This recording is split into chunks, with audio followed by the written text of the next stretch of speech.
4 de septiembre de 1852, Hacienda Luz de la Luna, enclavada en los fértiles valles de Tlaxcala, México.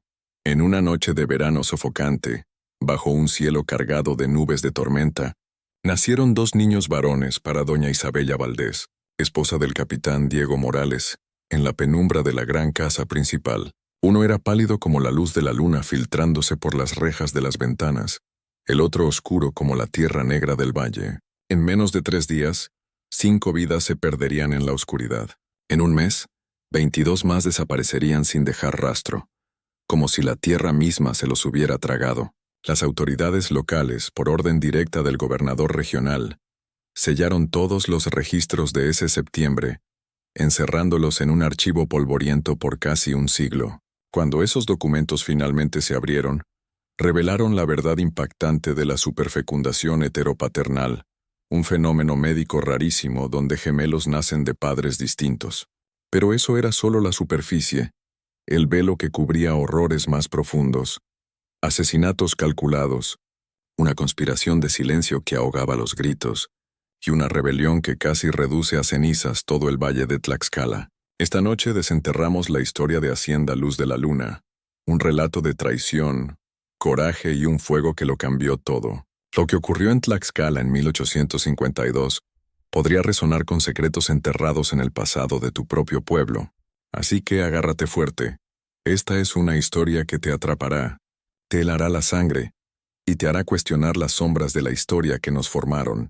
Los eventos de ese septiembre no empezaron con el nacimiento de los gemelos. Comenzaron 9 meses antes, en la fría maquinaria de la crueldad que definía cada hacienda en el México de mediados del siglo XIX. Un mundo donde el poder se medía en tierras y almas rotas. Hacienda Luz de la Luna se extendía por 5,000 hectáreas de suelo fértil en Tlaxcala, produciendo maíz, azúcar y añil que alimentaban la fortuna de la familia Morales desde 1810. Cuando el abuelo de Diego, don Esteban Morales, compró las tierras a un virrey español por una suma modesta y un pacto con un funcionario corrupto que olía a traición. Para 1852, la hacienda sometía a 312 peones indígenas y de ascendencia africana en condiciones de esclavitud disfrazada, cosechando 25,000 fanegas de maíz al año y ganándose una reputación de eficiencia disciplinada, según los periódicos locales que evitaban palabras más crudas. El capitán Diego Morales heredó la hacienda a los 32 años, tras la muerte de su padre en un accidente a caballo, durante una inspección brutal de los campos. Diego, veterano de la guerra México-Estados Unidos, medía 1.9 metros, con una presencia imponente y cabello negro azabache salpicado de canas prematuras que le daban un aire de autoridad inquebrantable. Sus ojos castaños profundos, descritos en susurros como sin alma, cargaban una intensidad gélida que helaba el aire. Su capataz, un mestizo llamado Juan Ramírez, una vez le confesó a su hermana que mirar a los ojos de Diego era como asomarse a un cenote, oscuro, sin fondo, y con algo letal acechando en las profundidades. Diego se casó con doña Isabela Cortés en 1848, una unión arreglada para fusionar el imperio agrícola de los Morales con la riqueza minera de plata de la familia Cortés en Guanajuato. Isabela, de 23 años en ese entonces, había sido educada en un convento en Puebla, hablaba español y latín con fluidez, y era hábil en el bordado y la poesía. Su cabello oscuro caía en ondas suaves, y su figura delicada se acentuaba con los vestidos ceñidos de la época, atados con lazos que parecían cadenas invisibles. Su sonrisa, ensayada y pulida como un ritual, rara vez llegaba a iluminar sus ojos ámbar, que guardaban un brillo de tristeza contenida. El matrimonio fue una transacción fría. Tierras por plata, poder por prestigio. El amor no pintaba nada en el contrato. Isabela se mudó a la imponente casa principal de la hacienda, una estructura de adobe con pórticos arqueados y un mirador en el techo que nadie usaba, y trató de tallar un espacio propio en un mundo que se sentía como una jaula dorada, donde las paredes susurraban secretos y el viento traía ecos de lamentos lejanos. Tlaxcala en 1852 era una tierra de contrastes brutales, un mosaico de paraíso y purgatorio que confundiría a cualquiera ajeno al México central. Riquezas inmensas coexistían con una pobreza que aplastaba el espíritu. Fiestas lujosas con mariachis y vinos importados de España se celebraban en casas construidas por manos esclavizadas que no sabían firmar sus nombres. Sacerdotes predicaban salvación los domingos en misas perfumadas de incienso, solo para volver a haciendas donde seres humanos eran trabajados hasta la muerte para el miércoles.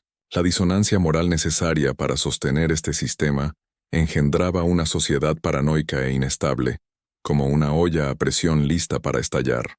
El aislamiento de Tlaxcala, rodeada de colinas escarpadas y dependiente del río Amatzinac para el comercio y la supervivencia, magnificaba esta cloquera. El pueblo más cercano, Huamantla, quedaba a 2 días de mula o a un viaje precario en bote por el río. Las 15 familias hacendadas de la región formaban un círculo cerrado, emparentándose, negociando y defendiendo con uñas y dientes el sistema de peonaje y esclavitud que apuntalaba su opulencia. La reputación lo era todo. Un rumor de escándalo podía arruinar una dinastía. Un atisbo de simpatía por ideas abolicionistas podía significar el exilio o algo peor, como una bala en la nuca disfrazada de accidente de caza. Cualquier desafío a la jerarquía racial y social se respondía con represalias rápidas y sangrientas, recordatorios de que el orden se mantenía con látigos y crucifijos. Isabela comprendía estas reglas. Había sido criada en su sombra, educada en el arte delicado de mantener las apariencias mientras se ignoraban las realidades sangrientas, pero entenderlas y prosperar en ellas eran bestias distintas. Su primer año en Luz de la Luna transcurrió en un vaho de rutinas asfixiantes, gestionando el personal doméstico de 8 mujeres esclavizadas que cocinaban, limpiaban y mantenían la casa impecable, recibiendo visitas los viernes por la tarde con té de manzanilla y galletas de nuez, asistiendo a misa todos los domingos en la iglesia de San José, donde el padre Felipe Guzmán tejía sermones que justificaban la servidumbre con versos bíblicos retorcidos como hiedra venenosa, organizar cenas opulentas para hacendados vecinos, sirviendo mole poblano en platos de talavera fina, fingiendo no oír los gemidos que a veces flotaban desde los barracones de los peones al caer la noche, y por encima de todo, intentar, sin éxito, concebir un heredero. Diego lo dejaba claro, de formas explícitas e implícitas. Necesitaba un varón para perpetuar el apellido Morales, para heredar la hacienda, para sostener la posición familiar en un mundo que se tambaleaba con vientos de cambio desde el norte. Cuando Isabela no concibió en los primeros 6 meses, él se impacientó. Al pasar un año sin embarazo, esa impaciencia se agrió en algo más frío, más peligroso, como un veneno lento que se filtraba en las grietas de su matrimonio. Finalmente, en el verano de 1849, Isabela quedó embarazada. El embarazo fue extenuante, náuseas que duraban todo el día, fatiga que la clavaba a la cama, hinchazón en las piernas que hacía cada paso un tormento. Pero lo soportó, convencida de que un hijo ablandaría las aristas de Diego, daría a su unión un propósito más allá de la obligación social y la continuación dinástica. En abril de 1850 dio a luz a una niña. La llamaron María, en honor a la madre de Diego. La bebé era pequeña, nacida 6 semanas prematura, con un llanto débil que alarmó a la partera. Pero Isabela la amó de inmediato, con una ferocidad protectora que no sabía que llevaba dentro, como un río subterráneo que brota de golpe. Durante 3 semanas apenas abandonó la nursery. Amamantó a María ella misma, ignorando las insistencias de Diego de contratar una nodriza. La mecía en noches sin dormir, le cantaba nanas en voz baja, rezaba sobre su cuna con velas de sebo parpadeando en la oscuridad. El 2 de mayo de 1850, Isabela despertó para encontrar a María fría en su cuna. La niña había muerto durante la noche, sin marcas, sin signos de aflicción. El médico que examinó el cuerpecito lo llamó muerte de cuna, una tragedia común en prematuros. Isabela sabía la verdad. Había oído a Diego entrar en la nursery pasada la medianoche. Había oído el crujido de las vigas, el leve balanceo de la cuna, sus botas alejándose. Estaba en ese estado de semivigilia propio de las madres nuevas, con un oído siempre alerta al llanto del bebé, pero el agotamiento la había retenido, asumiendo que solo verificaba a su hija. Al amanecer María se había ido. Isabela no dijo nada, ni al médico, ni a la partera, ni a nadie. ¿Qué podía decir? No tenía pruebas. Solo el instinto de una madre y el recuerdo de pasos en la penumbra. Y aún con pruebas, ¿quién la creería o le importaría? Esto era Tlaxcala en 1850. La autoridad de un hombre sobre su hogar era absoluta. Un decreto divino respaldado por la ley y la iglesia. Si Diego decidía que su hija era demasiado frágil para sobrevivir, demasiado decepción para merecer alimento, era su prerrogativa, un juicio que nadie cuestionaba. Pero Isabela lo supo, y ese saber transformó algo fundamental en su interior, como un cristal que se quiebra y deja astillas que cortan para siempre. Cumplió con las formalidades del duelo.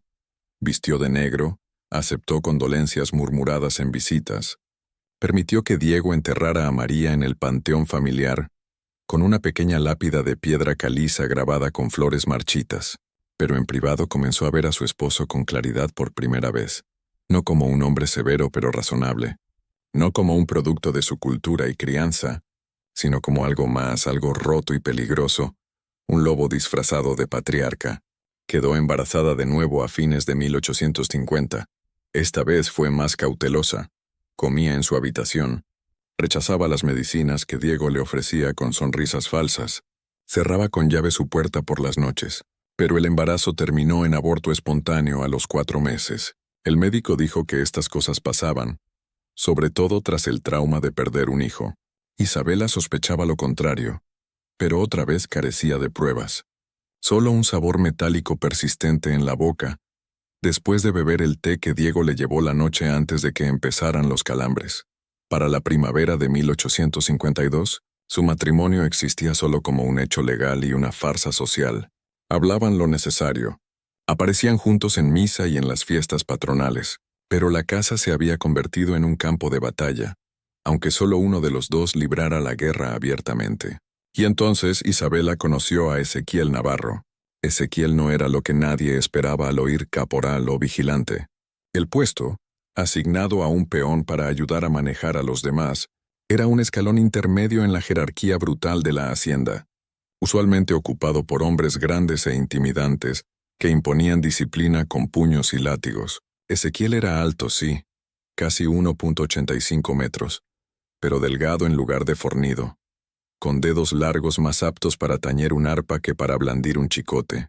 Pero era precisamente su inteligencia lo que lo hacía valioso para Juan Ramírez y aterrador para los peones de Luz de la Luna. Ezequiel había sido comprado, o adquirido, como decían los papeles, a los 15 años de una hacienda en Veracruz, parte de un lote que Diego obtuvo en 1840.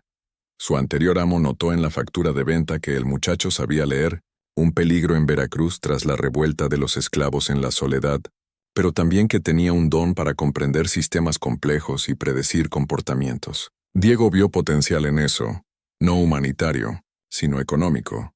Un peón astuto valía más que 10 fuertes si se controlaba bien. Para 1852, Ezequiel Navarro, de 24 años, dirigía efectivamente las operaciones diarias de la fuerza laboral esclavizada de Luz de la Luna. Reportaba a Ramírez, quien reportaba a Diego. Pero en la práctica, Ezequiel tomaba la mayoría de las decisiones sobre asignaciones de trabajo, castigos y logística. Llevaba los registros de la hacienda. ¿Quién producía qué? ¿Quién fallaba en la cuota? ¿Quién estaba enfermo, embarazado o muerto? Calculaba predicciones de rendimiento, patrones óptimos de siembra y horarios de mantenimiento. También identificaba con precisión al peón más propenso a huir, a rebelarse o a ralentizar la producción, y sabía exactamente cómo prevenir los tres. Los otros peones lo odiaban con una intensidad que iba más allá del resentimiento habitual hacia los caporales. Ezequiel no solo imponía el sistema, lo entendía, lo manipulaba y lo usaba para su propia supervivencia. Delataba planes de fuga antes de que se concretaran, identificaba líderes potenciales de resistencia y los reportaba a Ramírez antes de que organizaran nada. Administraba castigos con una eficiencia clínica que era peor que la rabia ciega. Además, poseía algo inusual para un peón esclavizado en el México de 1852, un grado de libertad física. Por su valor en las operaciones, Ezequiel podía moverse entre la casa principal, la choza del capataz, los barracones, los campos e incluso, ocasionalmente, a haciendas vecinas en asuntos de Diego. Vestía ropa mejor que los demás, no fina pero usable y limpia. Comía mejor. Tenía su propia habitación pequeña en los barracones y solo había sido azotado una vez, al principio, para establecer la autoridad del capitán. Esta mezcla de inteligencia, movilidad y colaboración percibida hacía de Ezequiel la persona más peligrosa en Hacienda Luz de la Luna, pero no por las razones que todos asumían. Isabela se dio cuenta de Ezequiel por primera vez en diciembre de 1851, cuando bajó a los barracones a distribuir regalos de Navidad, una tradición paternalista que heredó de su suegra. Llevó baratijas baratas y raciones extra de frijoles y tortillas, interpretando su papel en el teatro elaborado de la esclavitud benévola. Los peones se alinearon, le dieron las gracias con ojos muertos y aceptaron los obsequios con humildad ensayada.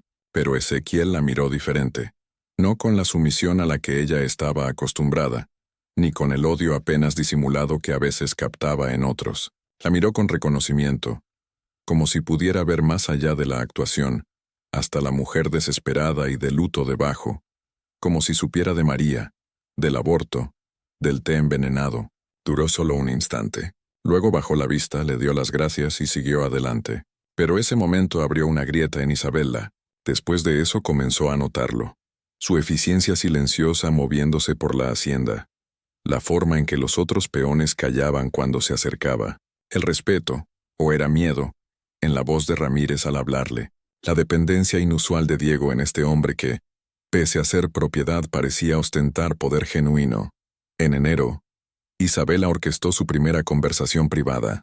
Pidió que enviaran a alguien que supiera leer para ayudarla a catalogar la biblioteca de su difunta suegra, una tarea que requería identificar títulos y ordenar libros alfabéticamente. Sabía que Ezequiel era el único peón en Luz de la Luna que podía leer. Diego aprobó la petición sin sospecha. Creía que su esposa solo era práctica. Ezequiel llegó a la biblioteca una tarde fría de martes. Durante la primera hora, trabajaron en silencio. Isabela le pasaba libros. Él anotaba títulos y autores en una letra cuidadosa, y colocaban los volúmenes en orden alfabético en los estantes. Entonces Isabela preguntó, ¿elegiste esta vida? Ezequiel dejó de escribir. Colocó la pluma con cuidado.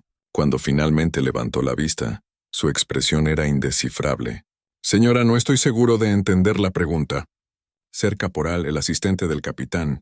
¿Te ofreciste voluntario para ese puesto o te lo asignaron? Una pausa larga. Cuando Ezequiel habló de nuevo, su voz fue muy baja, muy precisa. Me lo asignaron, señora. Después de que descubrieran que sabía leer, el capitán decidió que sería más útil en este rol que en los campos. Y has tenido éxito en este papel. He mantenido la vida, señora. No estoy seguro de que eso cuente como éxito. La honestidad en esa declaración, la primera cosa genuina que alguien le decía en meses, hizo que los ojos de Isabela se nublaran con lágrimas inesperadas. Se giró rápido, fingiendo buscar un libro en particular. ¿Ha tenido hijos, señora? Preguntó Ezequiel aún en esa voz baja. Antes de que yo llegara aquí, quiero decir, solo trabajo en la casa principal desde el año pasado. La pregunta debería haber sido impertinente, cruzando todas las líneas de etiqueta racial y social, pero algo en su tono la hizo sentir menos intrusión y más solidaridad, como un puente tendido en la oscuridad. Una hija, susurró Isabela. Murió. Lo siento mucho. Y de alguna forma, ella supo que lo decía en serio. Continuaron trabajando en silencio después de eso, pero algo había cambiado. Se había establecido un entendimiento, sin palabras pero real, como un juramento susurrado al viento. En las semanas siguientes, Isabela encontró pretextos para requerir la ayuda de Ezequiel con más frecuencia. Diego, distraído por la caída de los precios del añil y tensiones políticas con los liberales en la capital, no notó o no le importó. Ramírez asumió que era el típico ajetreo de una señora de hacienda. Organizar closets, catalogar la platería, clasificar correspondencia. Durante estas sesiones, hablaron con cautela al principio, luego con creciente franqueza. Isabela aprendió que Ezequiel nació en Xalapa, que su madre le enseñó a leer en secreto antes de ser vendida cuando él tenía 7 años, que había pasado por 6 haciendas antes de Luz de la Luna, que sobrevivía siendo más listo que sus amos, haciéndose indispensable, entendiendo el sistema mejor que quienes lo crearon. Ezequiel aprendió que Isabela temía a su esposo, que creía que Diego había asesinado a su hija, que estaba atrapada en una vida que no eligió y de la que no podía huir. ¿Por qué no huyes?, le preguntó Isabela una vez en marzo. Eres lo bastante listo para llegar al norte, a Puebla o más allá. Te mueves libremente. Podrías planearlo bien. Ezequiel sonrió, pero no había humor en ello. Señora, los peones listos no huyen. Conocen las estadísticas. Por cada uno que llega a la libertad, 99 son capturados y torturados como ejemplo. Huir es para desesperados. Yo prefiero sobrevivir. Entonces, ¿has aceptado esto para siempre? No dije eso. Sus ojos se encontraron con intensidad repentina. Dije que no huyo. No dije que no resisto. Esa conversación ocurrió el 19 de marzo de 1852. El mismo día que Isabela descubrió que estaba embarazada de nuevo.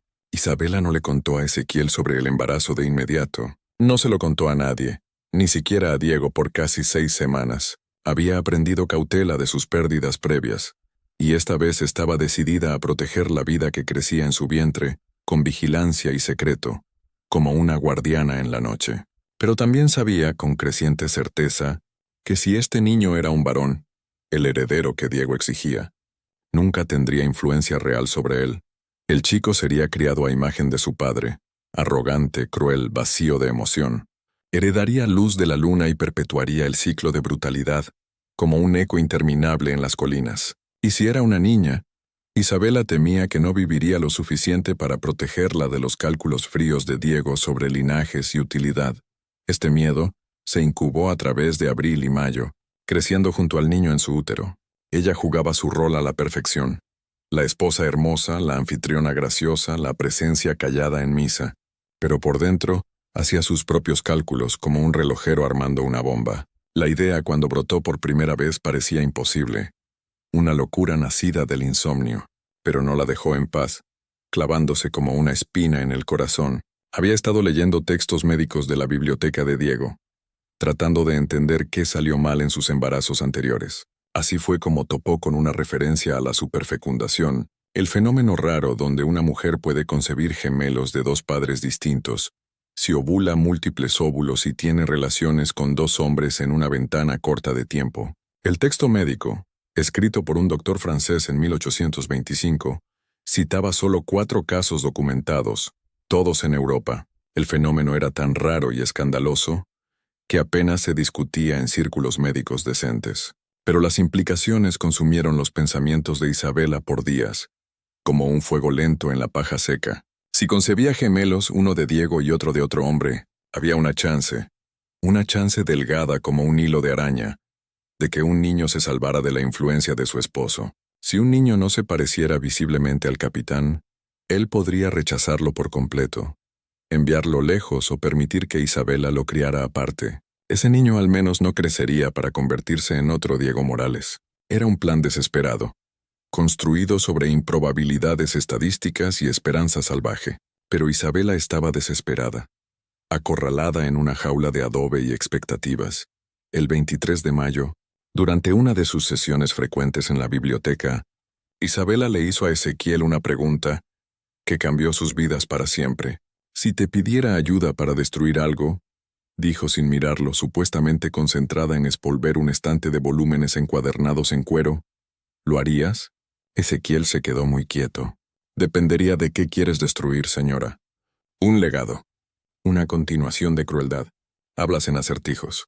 Isabela se giró para enfrentarlo entonces, su corazón latiendo tan fuerte que estaba segura de que él lo oía retumbar como un tambor de guerra. Estoy embarazada de 2 meses. El bebé es del capitán. El rostro de Ezequiel permaneció neutral, cuidadosamente. Felicidades, señora. No quiero felicitaciones. Quiero ayuda. Se lo explicó entonces entrecortada al principio, luego con urgencia creciente. La teoría de la superfecundación, los textos médicos, su plan desesperado para concebir un segundo niño de un padre diferente, para crear incertidumbre, para darse palanca y agencia en un mundo que no le ofrecía ninguna, como una mujer lanzando dados en un juego amañado. ¿Me estás pidiendo que...? Ezequiel no terminó la frase. Te estoy pidiendo que me ayudes a traicionar a mi esposo de una manera que podría salvar al menos a un niño de convertirse en como él. El silencio que siguió se sintió eterno. Isabela oía su propia respiración. el tic-tac del reloj de pared en el pasillo, los sonidos lejanos de peones cantando mientras segaban el añil bajo el sol implacable. ¿Entiendes lo que pides? Y la voz de Ezequiel era apenas un susurro. ¿Qué nos pasaría a ambos si se descubre? Entiendo que te matarían. Probablemente torturado primero. Entiendo que yo sería destruida socialmente, quizás encerrada en un manicomio. Entiendo que esto es lo más peligroso que cualquiera de nosotros podría hacer. Entonces, ¿por qué? Porque vi a mi esposo asesinar a nuestra hija. Las palabras salieron afiladas, certeras. Porque no traeré otro niño a esta casa sin tener alguna forma, cualquier forma de salvarlos de él. Porque ya estoy destruida, Ezequiel. Solo sigo caminando. Ezequiel la miró por un largo momento, sus ojos oscuros escudriñando su rostro como si leyera un mapa prohibido. Luego preguntó muy quedo, ¿esto es realmente por salvar a un niño o es por venganza? Isabela consideró la pregunta con honestidad brutal. ¿Ambas, importa? Sí, señora. Importa mucho. La venganza es un fuego que lo consume todo, incluida la persona que lo enciende. Si eso es todo, nos quemaremos los dos y no lograremos nada. Entonces es por supervivencia, dijo Isabela. La mía y la del niño. ¿Eso es aceptable? Otro silencio largo. Luego Ezequiel asintió una vez, casi imperceptiblemente. ¿Cuándo? El momento tiene que ser preciso. Dentro de la próxima semana, quizás menos. Planearon con cuidado en los días siguientes. Isabela rastreó los ritmos de su cuerpo. Calculó la ventana óptima como una astróloga leyendo estrellas malignas. Ezequiel identificó el tiempo y lugar más seguros. Una tarde de miércoles cuando Diego estaría en Huamantla, reunido con su banquero, cuando Ramírez supervisaría nuevas asignaciones en los campos lejanos, cuando el personal de la casa estaría ocupado con el lavado en los barracones detrás de la casa principal. El 27 de mayo de 1852, alrededor de las 2 de la tarde, Isabela y Ezequiel se encontraron en el ahumadero abandonado al borde del compound principal de la hacienda. La estructura, construida 30 años antes, había sido reemplazada por una más grande cerca de las cocinas, y ahora servía solo para almacenar equipo que nadie quería pero nadie tiraba. Un mausoleo de herrumbre y olvido. Lo que pasó allí duró menos de 20 minutos. Ninguno habló durante ello. Isabela mantuvo los ojos cerrados todo el tiempo, lágrimas escapando de debajo de sus párpados, como gotas de lluvia en una ventana empañada. Ezequiel fue metódico, rápido, y cuando terminó, la ayudó a ajustar su vestido con la misma eficiencia cuidadosa que aplicaba a todas las tareas. «Lo siento», dijo mientras ella se preparaba para irse. Isabela lo miró entonces. Realmente lo miró, y vio algo que no esperaba. Angustia genuina. Un destello de humanidad en un hombre forjado por el hierro. «No lo sientas», le dijo. «Esta fue mi elección, mi plan. Tú solo fuiste». «Propiedad», terminó él amargamente, haciendo lo que hace la propiedad, seguir órdenes. «No». Isabela tocó su mano brevemente, un gesto que violaba todos los códigos sociales bajo los que ambos fueron criados, como un relámpago en la quietud. «Fuiste una persona ayudando a otra persona a sobrevivir. Eso es todo». Ella regresó a la casa principal, se bañó a fondo con agua perfumada de jazmín para borrar cualquier rastro y reanudó su rutina normal como si nada hubiera pasado, como si el mundo no se hubiera inclinado en su eje. Esa noche, Diego volvió de Huamantla de mal humor. El banco rechazó extender su línea de crédito por la inestabilidad en los precios del azúcar. Cenó en silencio. Bebió un tercio de una botella de mezcal y se retiró a su estudio sin dirigirle palabra a Isabela. Ella yació despierta esa noche, una mano en su vientre apenas abultado, preguntándose si acababa de salvar una vida o condenar dos, un dilema que la perseguía como un fantasma en la niebla del río.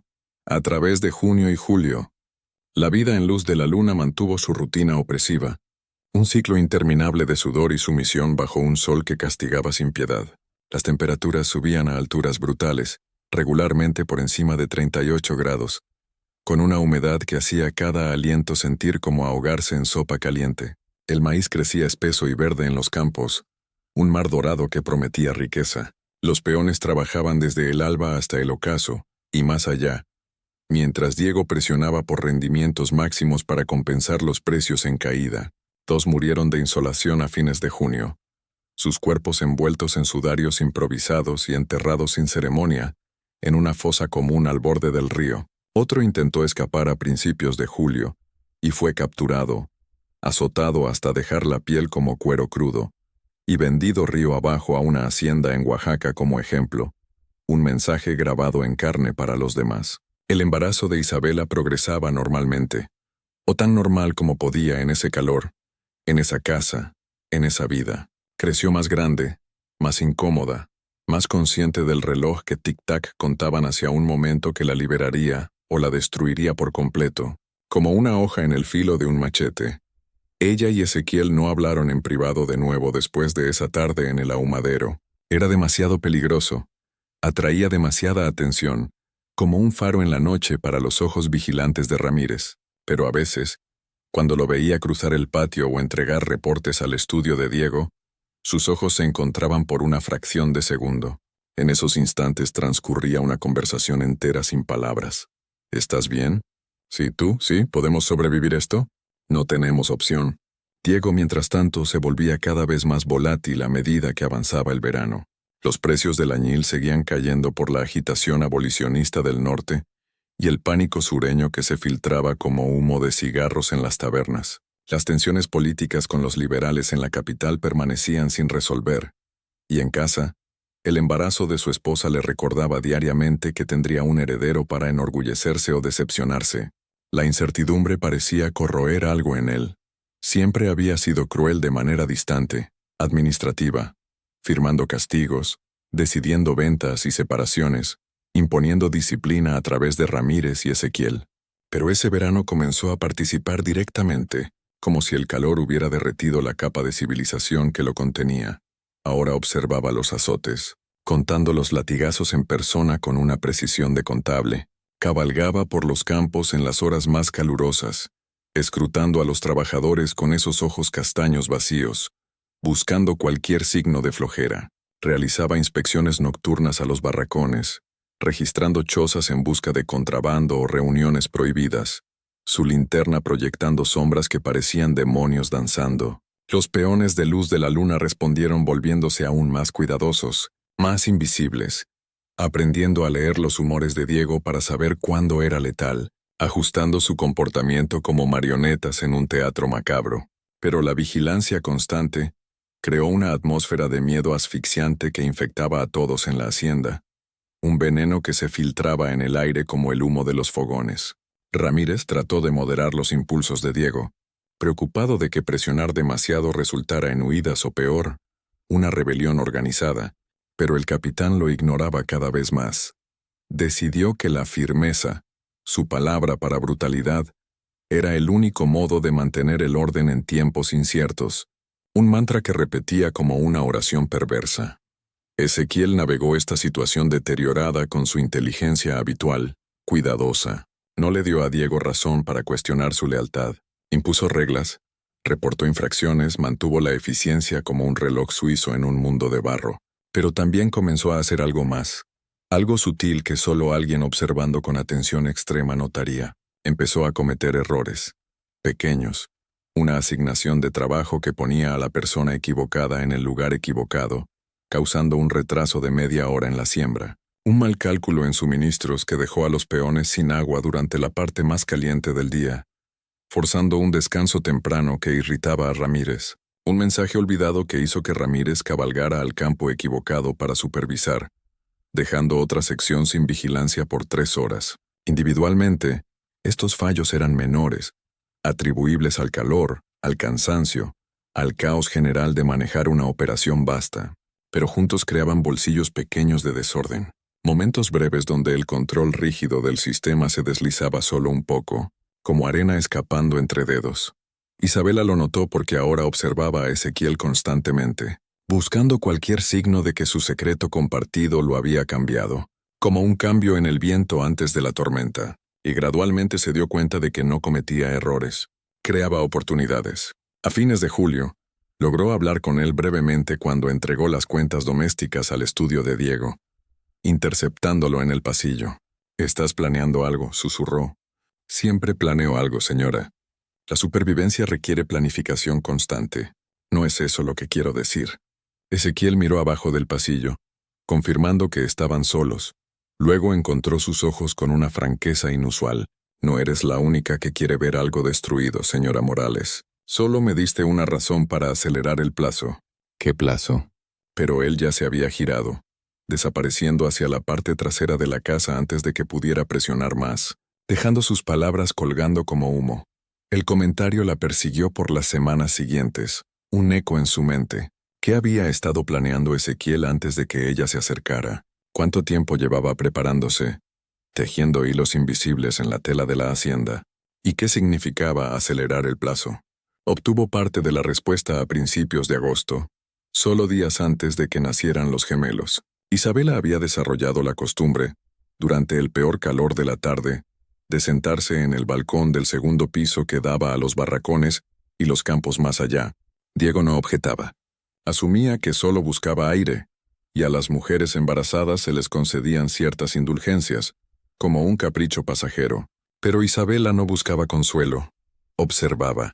Desde ese punto de ventaja podía ver patrones, como un general estudiando un mapa de batalla.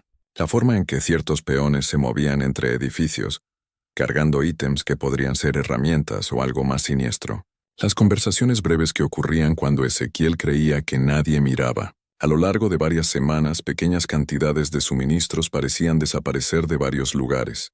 Cuerda, aceite de lámpara, cuchillos de cocina, mantas. Individualmente estos robos eran menores, lo suficiente para que Ramírez los atribuyera a desperdicio normal y hurto menor. Pero Isabela, con nada más que hacer que vigilar y pensar, comenzó a ver un patrón mayor, como piezas de un rompecabezas ensamblándose en la penumbra.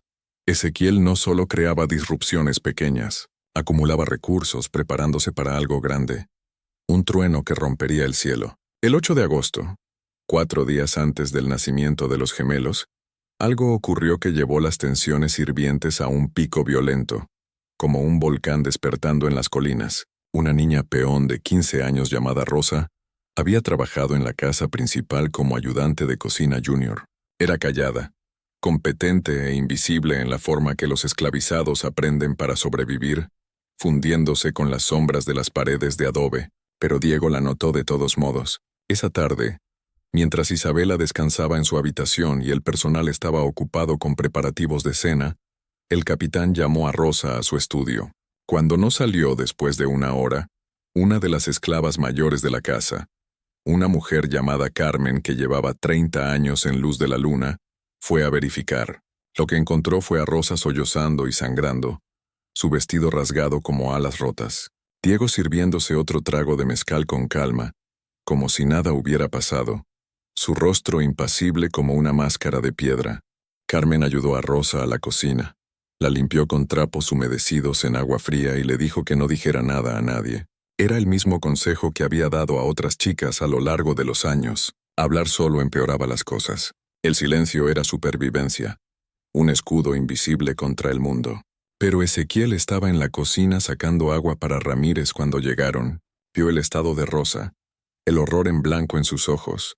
Entendió inmediatamente qué había pasado, y algo que había contenido cuidadosamente dentro de él por 24 años, se rompió de golpe, como una represa cediendo ante la inundación.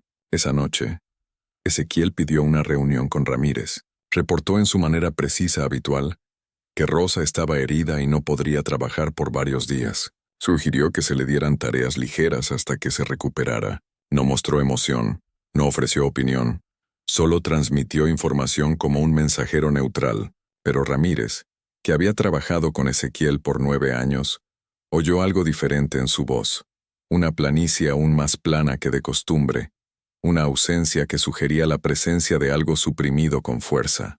¿Estás bien?, preguntó Ramírez, sorprendiendo a ambos con la pregunta. Sí, señor. Solo cansado del calor. Ezequiel, si hay algo. No hay nada, señor. ¿Eso es todo? Ramírez lo dejó ir, pero se quedó solo en su choza después, profundamente inquieto, como si oliera humo en un viento quieto. Siempre había sabido que Ezequiel era peligroso, de la manera en que las personas muy inteligentes atrapadas en situaciones imposibles lo son, como una serpiente enroscada, lista para morder. Pero creía que ese peligro estaba contenido, controlado, atado con cadenas invisibles. Por primera vez se preguntó si se había equivocado, si las cadenas se habían aflojado en la noche.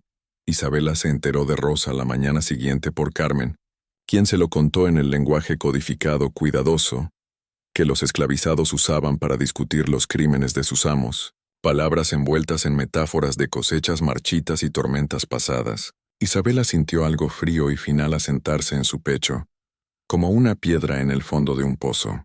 Este era su esposo. Esto era de lo que protegía a sus hijos no nacidos. Un monstruo con uniforme de capitán y bendición de la iglesia. Esa noche, escribió una carta a su hermano en Guanajuato, algo que nunca había hecho antes. Como Diego leía toda su correspondencia, escondió la carta en su canasta de bordado, insegura de si alguna vez podría enviarla, pero necesitando crear algún registro, alguna evidencia, alguna conexión con un mundo fuera de luz de la luna, un hilo tendido hacia la libertad. La carta decía en parte: «Querido Tomás, te escribo para informarte que si algo me pasa durante el parto, debes saber que no fue voluntad de Dios o desgracia natural. Tengo razones para creer que mi esposo no es una persona segura. No puedo explicar más por escrito, pero por favor sabe que si muero, no será accidental. Cuida de mis hijos si los hay. No dejes que Diego los críe solo. Tu hermana que te ama, Isabela». Selló la carta y la escondió entre las páginas de su Biblia, un libro que sabía que Diego nunca tocaría, profanado por su propia hipocresía. 3 días después, en la noche del 11 de agosto, Isabela entró en trabajo de parto. Las contracciones empezaron justo después del atardecer. Un apretón familiar en su vientre que había sentido 2 veces antes, como un puño invisible cerrándose. Estaba en el salón de música, fingiendo leer un libro de poemas cuando el primer dolor real la agarró. Jadeó aferrándose al brazo de su silla, y el libro cayó de sus manos al piso de baldosa con un golpe sordo. Carmen, que polvoreaba cerca, entendió inmediatamente. «Voy por la partera, señora, y aviso al capitán». «No». La voz de Isabela fue afilada como un cuchillo. «Aún no. No al capitán, solo a la partera. Dile que me siento mal y me retiré temprano. No le digas del parto hasta que avance más». Carmen la miró extrañada. La mayoría de las mujeres querían que sus maridos supieran de inmediato, pero asintió y se apresuró. La partera, una mujer indígena mayor llamada Petra, que había traído al mundo la mitad de los bebés nacidos en luz de la luna en las últimas 2 décadas, llegó en 20 minutos. Examinó a Isabela rápida y eficientemente. Luego se instaló en una silla junto a la cama. «El primer bebé suele tardar», dijo con calma, su voz un bálsamo en la tormenta. «Pero usted ya ha pasado por esto, señora. Su cuerpo sabe qué hacer». Pero Isabela había pasado por esto antes, y ambos embarazos previos habían terminado en muerte. Ecos de llantos ahogados. No podía sacudirse la sensación de que este parto sería diferente, no solo por la superfecundación, sino por todo lo demás. La violencia hirviendo bajo la superficie de luz de la luna, los planes que había puesto en marcha, los secretos enterrados que estaban a punto de ser exhumados con violencia, como cuerpos de una fosa común. Las horas se arrastraron. Las contracciones se hicieron más fuertes, más cercanas, olas que rompían contra las costas de su resistencia. Isabela caminaba cuando podía. Se aferraba al poste de la cama cuando no. Respiraba a través del dolor como si cada inhalación fuera una oración. Petra permaneció calmada, experimentada, chequeando su progreso ocasionalmente con manos callosas pero gentiles. Alrededor de la medianoche, Carmen finalmente informó a Diego. Él estaba en su estudio, repasando cuentas bajo la luz de una vela de cebo, y recibió la noticia con su afecto plano habitual. «¿Cuánto falta?», preguntó. «Difícil decirlo, señor. Podrían ser horas aún. Los primeros bebés toman su tiempo». Diego asintió una vez, se sirvió otro mezcal y volvió a sus papeles. No subió a chequear a su esposa. No envió ánimos o consuelo. Simplemente esperó, como uno espera un reporte de cosecha o el cierre de un negocio, un espectador en su propio drama. Pero mientras la casa principal se centraba en el parto de Isabela, algo más ocurría en los barracones. Ezequiel hacía sus rondas habituales, verificando que todos estuvieran en sus chozas asignadas por la noche, que no ardieran fogones prohibidos, que el orden se mantuviera como un velo frágil. Pero su ruta lo llevaba por cada choza, y en cada una pausaba solo un momento. Para el observador casual era solo minuciosidad. En realidad, Entregaba un mensaje repetido en susurros a cada puerta. Esta noche estén listos cuando oigan la campana. No había campana en luz de la luna. La hacienda usaba un cuerno de vaca para señalar horas de trabajo, pero todos los que recibieron el mensaje entendieron de todos modos. La campana era una metáfora, una señal, un comienzo, un llamado a las almas encadenadas. A las 2 de la mañana, el parto de Isabela se había intensificado al punto de que ya no podía contener sus gritos. Los sonidos llevaban a través de la casa, por las ventanas abiertas, cruzando el patio empedrado. Mujeres en los barracones que habían parido ellas mismas se estremecían en simpatía, recordando sus propios dolores. Hombres que habían oído esos sonidos antes, acompañando nacimientos, muertes, azotes, trataban de no escuchar, tapándose los oídos con trapos sucios. Ramírez, durmiendo inquieto en su choza, oyó los gritos y sintió una inquietud que no podía articular, como un lobo olfateando humo en el viento. Algo se sentía mal, más allá de la normalidad torcida de un parto difícil. El aire mismo parecía cargado, opresivo, como los minutos antes de un rayo que parte el cielo. A las 3:15 de la mañana, Petra chequeó el progreso de Isabela y anunció que era tiempo de pujar. Isabela, exhausta, aterrorizada y en más dolor del que jamás había conocido, un fuego que le partía el cuerpo en dos, se esforzó con todo lo que tenía, como si empujara contra las puertas del infierno. El primer bebé llegó rápido después de eso. Un varón, pequeño pero sano, llorando con vigor mientras Petra le limpiaba las vías respiratorias y lo envolvía en lino limpio. Isabela, sudando y temblando, extendió manos desesperadas hacia su hijo. «Un niño, señora», dijo Petra sonriendo, sus ojos arrugados por años de nacimientos y pérdidas. «Pulmones fuertes en este. El capitán estará complacido». Pero antes de que Isabela pudiera sostenerlo, otra contracción la agarró, más fuerte que cualquiera antes. Un maremoto que la dobló, gritó, confundida. El bebé había nacido. ¿Por qué seguía doliendo tanto? Los ojos de Petra se abrieron grandes. «Señora, hay otro». «Lleva gemelos». Carmen ayudó a Rosa a la cocina. La limpió con trapos humedecidos en agua fría y le dijo que no dijera nada a nadie. Era el mismo consejo que había dado a otras chicas a lo largo de los años. Hablar solo empeoraba las cosas. El silencio era supervivencia, un escudo invisible contra el mundo. Pero Ezequiel estaba en la cocina sacando agua para Ramírez cuando llegaron. Vio el estado de Rosa, el horror en blanco en sus ojos. Entendió inmediatamente qué había pasado. Y algo que había contenido cuidadosamente dentro de él por 24 años se rompió de golpe, como una represa cediendo ante la inundación. Esa noche, Ezequiel pidió una reunión con Ramírez. Reportó en su manera precisa habitual que Rosa estaba herida y no podría trabajar por varios días. Sugirió que se le dieran tareas ligeras hasta que se recuperara. No mostró emoción. No ofreció opinión. Solo transmitió información como un mensajero neutral. Pero Ramírez, que había trabajado con Ezequiel por 9 años, oyó algo diferente en su voz. Una planicie aún más plana que de costumbre. Una ausencia que sugería la presencia de algo suprimido con fuerza. «¿Estás bien?», preguntó Ramírez, sorprendiendo a ambos con la pregunta. «Sí, señor. Solo cansado del calor». «Ezequiel, si hay algo». «No hay nada, señor». «¿Eso es todo?». Ramírez lo dejó ir, pero se quedó solo en su choza después, profundamente inquieto, como si oliera humo en un viento quieto. Siempre había sabido que Ezequiel era peligroso, de la manera en que las personas muy inteligentes atrapadas en situaciones imposibles lo son, como una serpiente enroscada, lista para morder. Pero creía que ese peligro estaba contenido, controlado, atado con cadenas invisibles. Por primera vez se preguntó si se había equivocado, si las cadenas se habían aflojado en la noche. Isabela se enteró de Rosa la mañana siguiente por Carmen, quien se lo contó en el lenguaje codificado cuidadoso que los esclavizados usaban para discutir los crímenes de sus amos, palabras envueltas en metáforas de cosechas marchitas y tormentas pasadas. Isabela sintió algo frío y final asentarse en su pecho, como una piedra en el fondo de un pozo.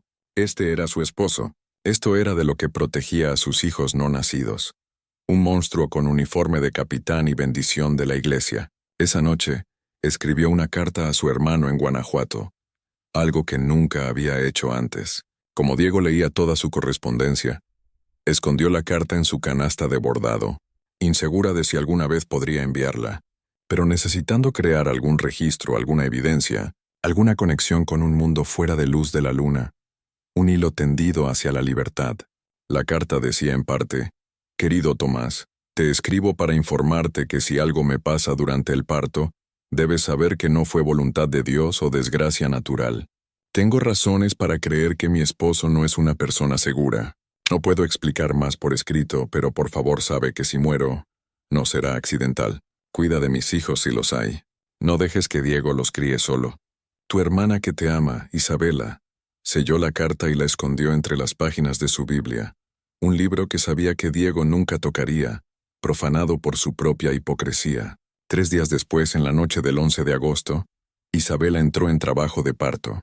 Las contracciones empezaron justo después del atardecer. Un apretón familiar en su vientre que había sentido 2 veces antes, como un puño invisible cerrándose. Estaba en el salón de música, fingiendo leer un libro de poemas cuando el primer dolor real la agarró. Jadeó aferrándose al brazo de su silla, y el libro cayó de sus manos al piso de baldosa con un golpe sordo. Carmen, que polvoreaba cerca, entendió inmediatamente. «Voy por la partera, señora, y aviso al capitán». «No». La voz de Isabela fue afilada como un cuchillo. «Aún no, no al capitán, solo a la partera. Dile que me siento mal y me retiré temprano. No le digas del parto hasta que avance más». Carmen la miró extrañada. La mayoría de las mujeres querían que sus maridos supieran de inmediato, pero asintió y se apresuró. La partera, una mujer indígena mayor llamada Petra, que había traído al mundo la mitad de los bebés nacidos en luz de la luna en las últimas 2 décadas, llegó en 20 minutos. Examinó a Isabela rápida y eficientemente. Luego se instaló en una silla junto a la cama. «El primer bebé suele tardar», dijo con calma, su voz un bálsamo en la tormenta. «Pero usted ya ha pasado por esto, señora. Su cuerpo sabe qué hacer». Pero Isabela había pasado por esto antes, y ambos embarazos previos habían terminado en muerte, ecos de llantos ahogados. No podía sacudirse la sensación de que este parto sería diferente, no solo por la superfecundación, sino por todo lo demás. La violencia hirviendo bajo la superficie de luz de la luna, los planes que había puesto en marcha, los secretos enterrados que estaban a punto de ser exhumados con violencia, como cuerpos de una fosa común. Las horas se arrastraron. Las contracciones se hicieron más fuertes, más cercanas, olas que rompían contra las costas de su resistencia.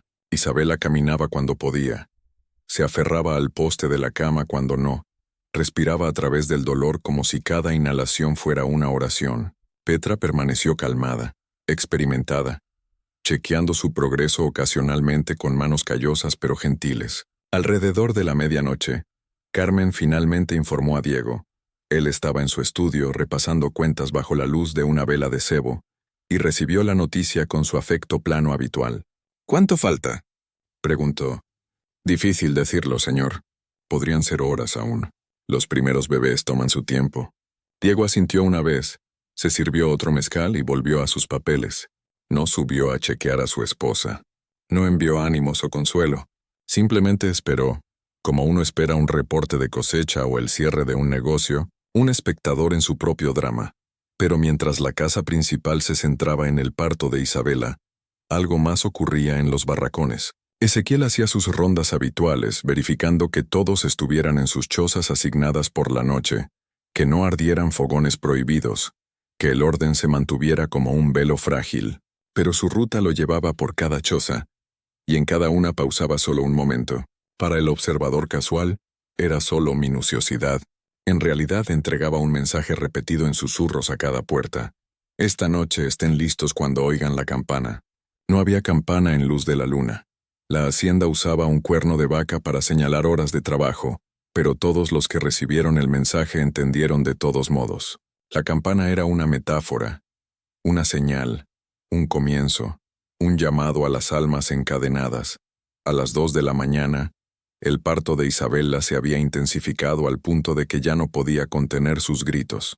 Los sonidos llevaban a través de la casa, por las ventanas abiertas, cruzando el patio empedrado. Mujeres en los barracones que habían parido ellas mismas se estremecían en simpatía, recordando sus propios dolores. Hombres que habían oído esos sonidos antes, acompañando nacimientos, muertes, azotes, Trataban de no escuchar, tapándose los oídos con trapos sucios. Ramírez, durmiendo inquieto en su choza, oyó los gritos y sintió una inquietud que no podía articular, como un lobo olfateando humo en el viento. Algo se sentía mal, más allá de la normalidad torcida de un parto difícil. El aire mismo parecía cargado, opresivo, como los minutos antes de un rayo que parte el cielo. A las 3:15 de la mañana, Petra chequeó el progreso de Isabela y anunció que era tiempo de pujar. Isabela, exhausta, aterrorizada y en más dolor del que jamás había conocido, un fuego que le partía el cuerpo en dos, se esforzó con todo lo que tenía, como si empujara contra las puertas del infierno. El primer bebé llegó rápido después de eso. Un varón, pequeño pero sano, llorando con vigor mientras Petra le limpiaba las vías respiratorias y lo envolvía en lino limpio. Isabela, sudando y temblando, extendió manos desesperadas hacia su hijo. «Un niño, señora», dijo Petra sonriendo, sus ojos arrugados por años de nacimientos y pérdidas. «Pulmones fuertes en este. El capitán estará complacido». Pero antes de que Isabela pudiera sostenerlo, otra contracción la agarró, más fuerte que cualquier antes, un maremoto que la dobló. Gritó confundida. El bebé había nacido. ¿Por qué seguía doliendo tanto? Los ojos de Petra se abrieron grandes. «Señora, hay otro. Lleva gemelos». Todos se congelaron como estatuas en un relámpago. Luz de la luna no tenía campana. La hacienda nunca había tenido campana, solo el cuerno ronco del amanecer. El tañido vino de nuevo, luego otra vez. Fijo, rítmico, imposible, reverberando en los huesos. Ramírez se movió a la ventana. Miró hacia los barracones y lo que vio le drenó todo color del rostro, dejándolo blanco como cal. «Señor», susurró. «Señor, tiene que ver esto». Diego, aún sujetando una muñeca de Isabela, se giró hacia la ventana. Lo que vio allí lo hizo soltar a su esposa y avanzar hacia el vidrio, su expresión transformándose de furia controlada a algo cercano al shock. Un capitán viendo su barco hundirse. Los barracones ardían, no una choza, no un accidente. Cada estructura en los barracones de peones ardía simultáneamente. Llamas trepando al cielo preauroral, humo elevándose en columnas negras gruesas que olían a traición y libertad. Y frente a los fuegos, silueteados contra el resplandor naranja, decenas de figuras toeali en silencio absoluto, mirando la casa principal. «Dios mío», respiró Ramírez. «Solo están ahí parados. No corren, no entran en pánico, solo miran». La campana tañó de nuevo, y ahora pudieron ver su fuente. Alguien había montado la gran olla de hierro para cocinar de la hacienda en un marco de madera, y la golpeaba con una barra metálica, creando tonos profundos y resonantes que llevaban por toda la propiedad. Un llamado a las almas dormidas. «Es una señal», dijo Diego, su voz plana de nuevo, pero con un filo de acero. «Se han organizado. Esto es rebelión». Como para confirmar sus palabras, los observadores silenciosos comenzaron a moverse, no hacia la casa principal, no en una turba en pánico, sino en grupos organizados, extendiéndose por la hacienda con propósito claro, como un ejército fantasma saliendo de las sombras. Algunos se dirigieron a los graneros de equipo, otros a los almacenes de añil, otros más comenzaron a avanzar hacia la casa principal misma, pasos medidos en la oscuridad. «Tenemos que barricar las puertas», dijo Ramírez retrocediendo de la ventana. «Traiga las armas, señor, necesitamos». «¿Dónde está Ezequiel?».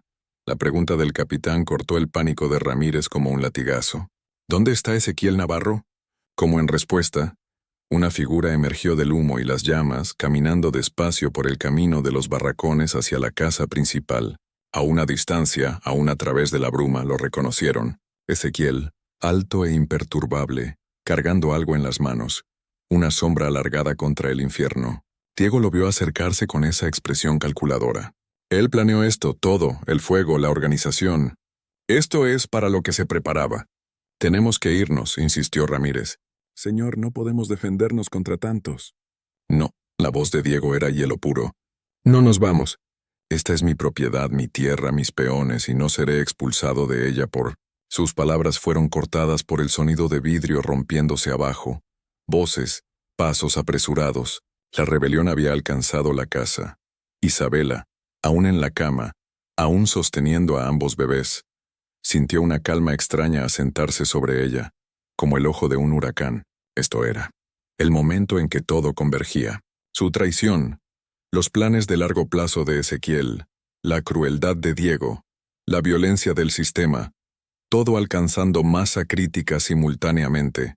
Una colisión de destinos en la noche. Justo cuando creíamos que lo habíamos visto todo, el horror en luz de la luna se intensifica, como un río que se desborda y arrastra pueblos enteros. Si esta historia te pone la piel de gallina, compártela con un amigo que ama los misterios oscuros, esos que se susurran en las fogatas. Dale like si quieres más, y suscríbete para no perderte lo que sigue.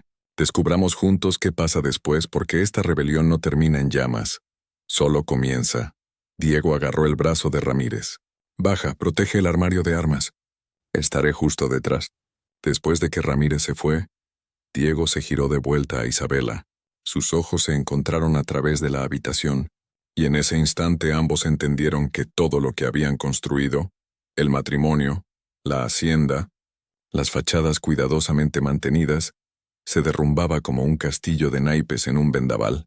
«Esto es tu culpa», dijo el quedo. «Tu traición inició esto». «No», respondió Isabela, sorprendida por la firmeza en su propia voz, un acero forjado en el fuego del parto. «Tu crueldad inició esto hace años, con María, con Rosa, con cada persona que has brutalizado. Yo solo le di a Ezequiel una razón para actuar en un plan que llevaba años tejiendo. Tú creaste esto. Yo solo lo aceleré». Diego la miró por un largo momento, luego se giró y salió, cerrando la puerta detrás de él. Isabela oyó el clic de la llave desde afuera, atrapándola en la habitación con sus hijos recién nacidos. Aún estaba sentada allí, ambos bebés en sus brazos, cuando oyó el primer disparo desde abajo. La hora siguiente se desarrolló como una pesadilla pintada en fuego. Sangre y el quiebre de cosas que habían sido rígidas por demasiado tiempo. Un cataclismo que sacudía los cimientos de la hacienda. Ramírez llegó al armario de armas, un gabinete de cedro cerrado en el estudio de Diego, conteniendo 2 rifles, 4 pistolas, municiones y los libros de contabilidad encuadernados en cuero que documentaban cada peón alguna vez poseído por los Morales. Con nombres, edades y valores como ganado, se armó y tomó posición en la puerta del estudio, preparado para defender la casa como un perro guardián en su último aliento.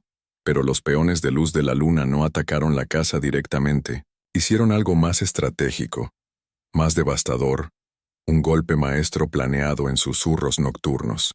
Cerraron todas las puertas desde afuera y prendieron fuego al primer piso. Ezequiel había planeado esto con cuidado, estudiando el diseño de la casa durante meses de acceso privilegiado, identificando puntos débiles y trampas mortales. La casa principal, como la mayoría de las haciendas en Tlaxcala, estaba construida casi enteramente de madera y adobe seco. Vigas de cedro, pisos de pino, paneles de roble. Ardería rápido una vez que el fuego echara raíz, como yesca esperando una chispa. Las llamas empezaron en la cocina, donde los rebeldes vertieron aceite de lámpara por el piso y las paredes antes de encenderlo con pedernal, un infierno naranja que rugía como una bestia despertada. El fuego se extendió a la sala de jantar, al salón, al estudio de Diego.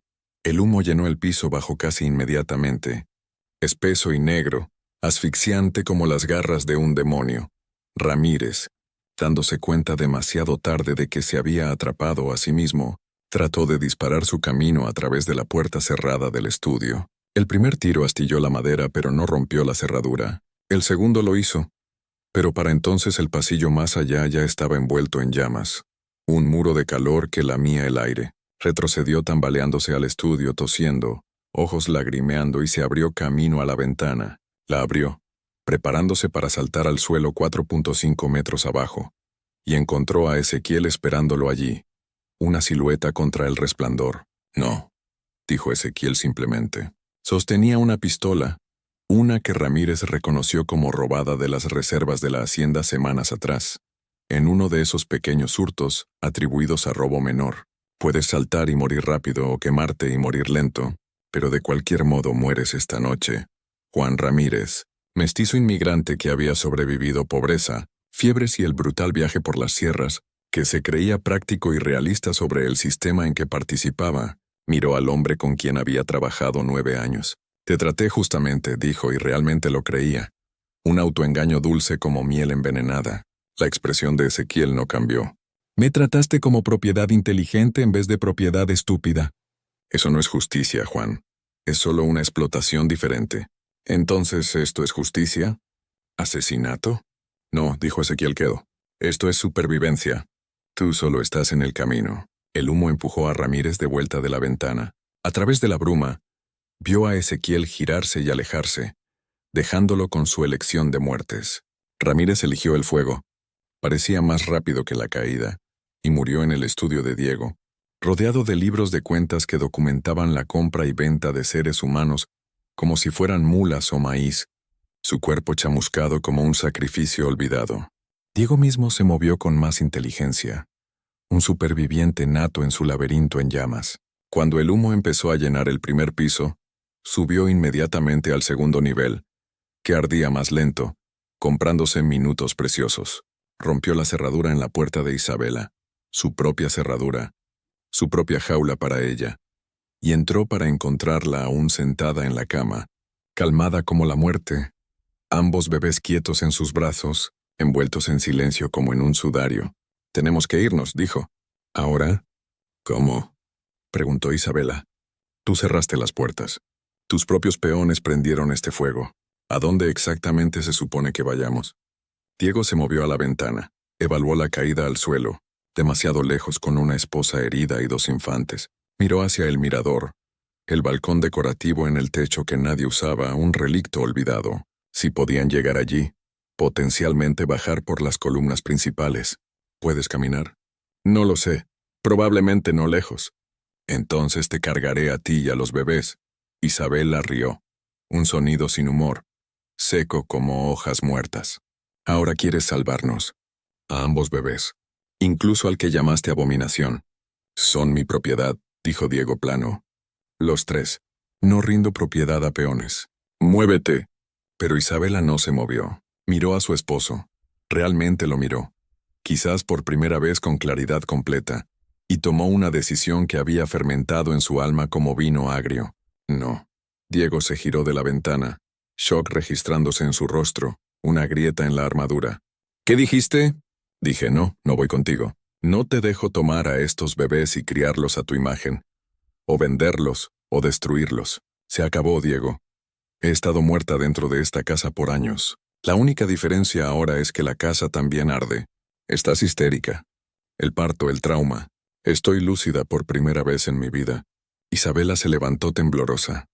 Ambos bebés seguros en sus brazos, su cuerpo gritando protesta pero su voluntad de hierro. Voy a salir de esta casa y voy a encontrar a Ezequiel, y voy a confiarle la vida de mis hijos más de lo que nunca te confié a ti. El rostro de Diego se transformó entonces, la planicie finalmente quebrándose para revelar la rabia debajo, un volcán de resentimiento. ¿Confiarías en un peón sobre tu propio esposo? ¿Condenarías a tus hijos a vidas ¿como qué, libres? ¿Desconocidos? ¿Lejos de mí? Isabela se movió hacia la puerta, cada paso agonizante pero determinado, dejando un rastro de sangre en el piso de madera. Sí, absolutamente sí. Diego bloqueó su camino, una torre de furia. No te vas. Entonces arderemos juntos.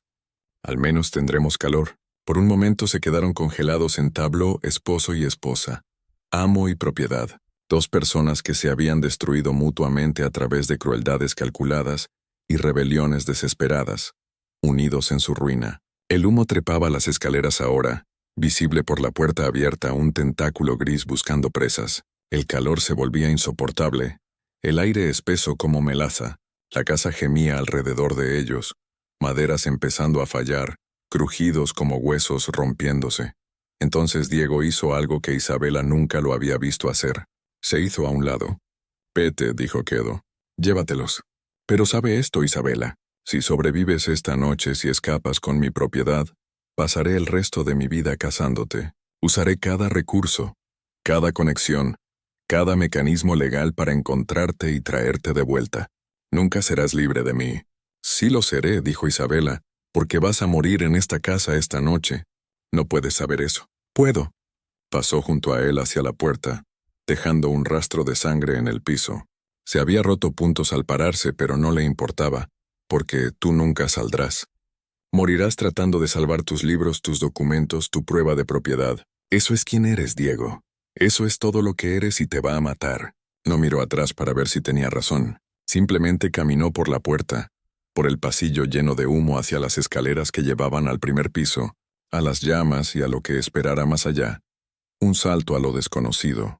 Diego se quedó solo en la habitación por casi un minuto, las palabras de Isabela resonando en su mente como un eco maldito. Luego, como ella predijo, se giró y corrió, no hacia la escape, sino hacia su estudio, hacia el armario de armas, hacia los libros que documentaban su riqueza, estatus e identidad, su Biblia personal de poder.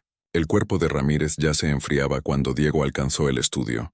El fuego había consumido la mayoría del primer piso para entonces, pero el gabinete metálico de armas había protegido su contenido.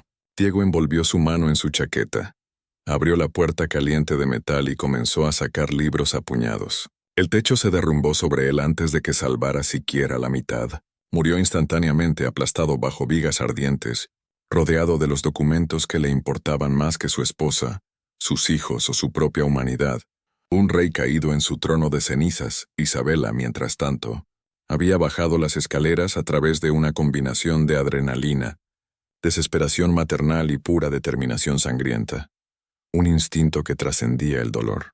El primer piso era un infierno rugiente, pero había un camino angosto a través de las llamas donde una puerta había sido derribada de sus bisagras, creando una corriente que mantenía el fuego momentáneamente a raya, un pasillo de misericordia efímera.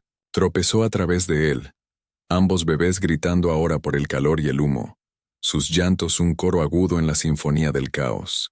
Emergió al aire preauroral, colapsando inmediatamente, incapaz de dar otro paso, brazos aún cerrados alrededor de sus hijos como un voto inquebrantable, y encontró a Ezequiel arrodillado a su lado. «No pensé que saldrías», dijo Quedo. No miraba su rostro, miraba a los bebés, a ambos, con una expresión que ella no podía leer, una mezcla de maravilla y sombra. «¿Vas a matarme?», preguntó Isabela. La pregunta parecía razonable dadas las circunstancias, un dado lanzado en la oscuridad. «No», dijo Ezequiel. «Te voy a ayudar a escapar, pero tenemos que movernos rápido. Los otros hacendados habrán visto el fuego ya.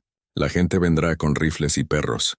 La ayudó a pararse, soportando su peso mientras se alejaban de la casa ardiente hacia la línea de árboles, un muro verde que prometía cobertura. Detrás de ellos, la casa principal de Luz de la Luna colapsó hacia adentro con un sonido como Dios rompiendo leña, enviando chispas espiralando al cielo lechoso. Habían avanzado quizás 50 metros cuando las piernas de Isabela cedieron por completo. Se sentó pesadamente en el suelo, aún aferrando a ambos bebés, dejando un rastro de sangre detrás como migas de pan en un bosque encantado. «No puedo», jadeó, «lo siento. No puedo ir más lejos». Ezequiel miró de vuelta hacia la hacienda, calculando distancias y tiempos como un ajedrecista en jaque. Luego tomó una decisión rápida y definitiva. «Dame uno», dijo. «¿Qué?» «Dame uno de los bebés. Yo lo llevaré al norte, a la libertad. Tú lleva al otro. Ve a tu familia en Guanajuato. Si nos separamos, si dividimos a los gemelos, hay mejor chance de que al menos uno sobreviva. Si nos quedamos juntos, todos morimos cuando nos atrapen».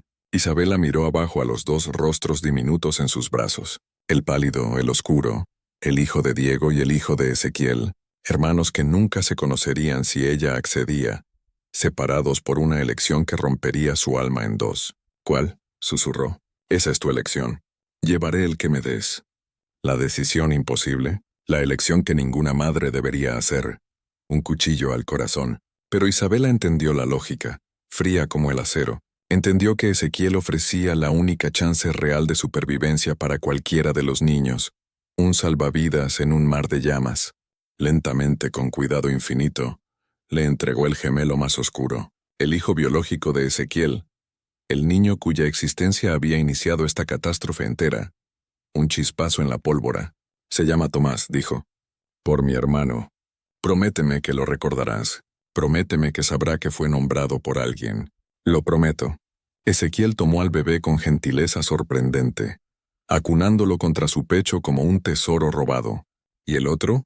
Isabela miró abajo al bebé pálido en sus brazos.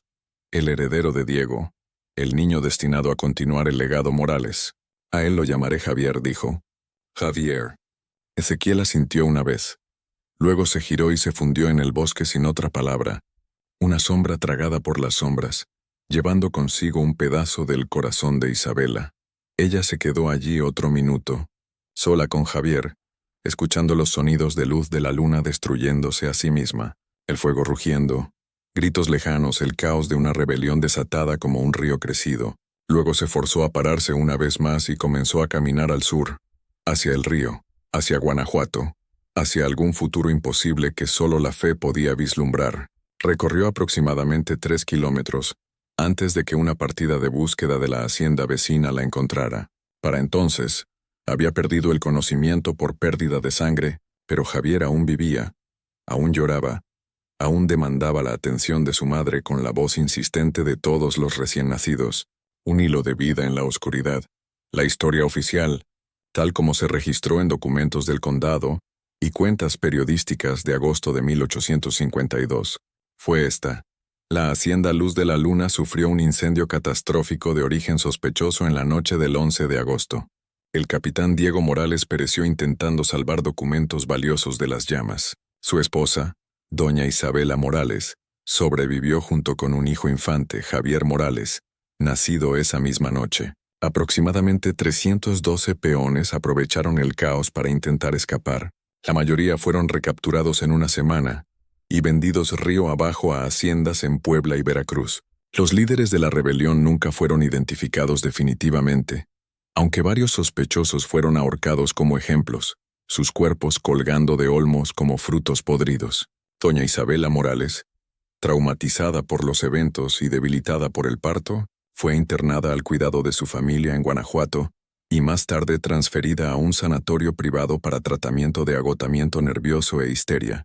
Esa fue la historia oficial, pero como la mayoría de las historias oficiales en el México de peonaje, estaba construida sobre mentiras convenientes y omisiones estratégicas, un velo tejido con hilos de poder. La verdad era más desordenada, más oscura y mucho más complicada, un tapiz de sangre y secretos que se extendía por generaciones. Isabela sí regresó a Guanajuato, pero no como una mujer rota requiriendo encierro. Su hermano Tomás, al leer la carta que ella había escondido en su Biblia, una carta milagrosamente recuperada de las ruinas por una esclava de la casa que la salvó deliberadamente, arriesgando su vida por un acto de lealtad silenciosa, entendió exactamente qué había pasado en Luz de la Luna. Usó las conexiones de la familia para asegurar que Isabela fuera colocada en un sanatorio que en realidad era una casa de huéspedes discreta para mujeres escapando situaciones imposibles, un refugio disfrazado de castigo. Vivió allí en quietud bajo un nombre asumido por 2 años, criando a Javier lejos del escrutinio público, nutriendo su crecimiento como una jardinera en tierra fértil.